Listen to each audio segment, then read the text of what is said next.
Hey guys, wherever you are, hey, welcome to my second video. It's so good to have you and for me to just share a couple minutes with you. On my last one I spoke about the roles of a community leader. Today I want to just share with you very briefly over the next couple of minutes on preparing for your meeting. This is so vital. I must be honest, and I think we all have. We've all at some stage probably led at least one community meeting where you haven't prepared well. And there's no worse feeling than feeling you could have. I remember someone once said, failing to plan is planning to fail. And I felt so convicted. And man, I think I only did that once or twice in all the years. But for the most part, man, we've always just tried to go before the Lord and really just prepare and see God's face about our meeting that's coming up. And let me just say this, remember, your community is not just about the Wednesday night. That's simply a part of your whole, what I call community living or community life. And it's so important that you share that with the people in your community. Make sure that they understand it doesn't just begin and end on a Wednesday, but it's the spontaneous visits, it's the phone calls, and it's each and every person doing their bit to care for and disciple one another. So for today's preparing for your meeting, I want you to remember 4 little P's, okay? 4 P's. Write them down quickly, otherwise just watch this video again. But they're quite easy. The first one, and it's so crucial, and it's just pray. All right, and to do that properly, you really need to set aside a little time. I think in my thinking, I've always thought of your Wednesday night as obviously your meeting, but then between the Thursday and kind of the Sunday, Monday, I've always just encouraged leaders to stay in a state of prayer. You pretty much know which of your people are going through some challenges, some stuff. From a theological point, you know what some of the key understandings of the Bible or of God himself, what some guys are struggling with or grappling with. There's always questions about what is this or what is that or what do I understand by this.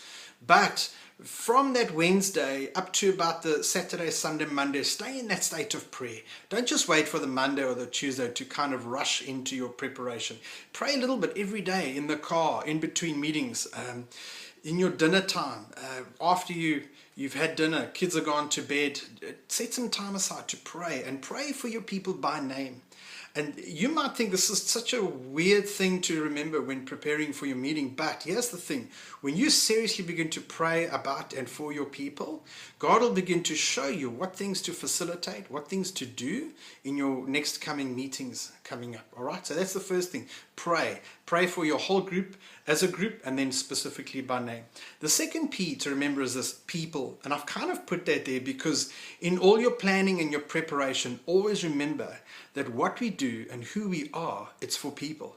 It's not to bring a great teaching or a preach, which you should never do because you're a facilitator, which we'll talk about. Remember, you don't do it all, but it's about people. It's about discipling and caring for every single one that is in your group or in your care, and including those that maybe you visited or followed up that are still going to come. It's about people. So in all your planning and preparation, you want to think people, you want to think relationships, you want to keep on saying to yourself, how is what we're going to do, how's that going to build the people in our group? How's that going to build relationships? How's that going to build trust? How's that going to build friendships? It's the people. How is that person, those people, that couple or this family, how are they going to experience more of God and more of God's family? The third P is this, plan. So you've kind of got the heart of it. You kind of know some of the things that you should be doing and maybe your next meeting or two, but now you specifically start to plan. And with planning, there's so much more that I can say. I'm still going to do another video about different kinds of community meetings, all right? So look out for that. But in terms of planning, you want to ask yourself, what truths do I need to bring? In other words, Bible truth, theological truth. Also, what friendship or relational things are we going to do? And I've always tried to share that picture of a railway track. It's got two tracks, but a train cannot function on a railway track with just one of those. It needs both to balance.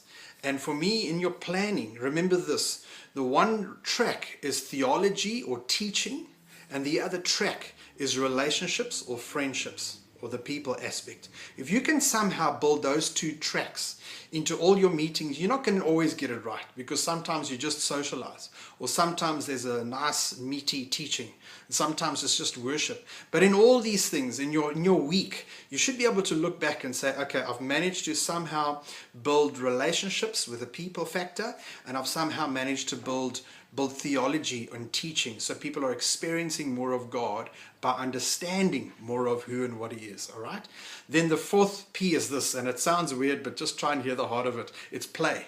In other words, once you've eventually you got an idea of what you're going to do, you're going to share a little icebreaker, you're going to get each one to be vulnerable in an area, you're going to facilitate various scriptures maybe, or various true stories, or someone's going to give a testimony, or someone's going to lead you in a chunky time of worship, whatever. I say play because this is important. You've got to enjoy being with the people that are in your home or in your community. This is such a key thing. You know, I know I'm always blessed when we visit people, or when people come and visit us. Why? Because we're the family of God, we're the people of God, and ultimately we're friends. And I say play because sometimes I've seen so many times leaders get a little bit stuck in terms of knowing what to do, when and how to do it, that they actually forget to enjoy it. All right, and this is a huge thing.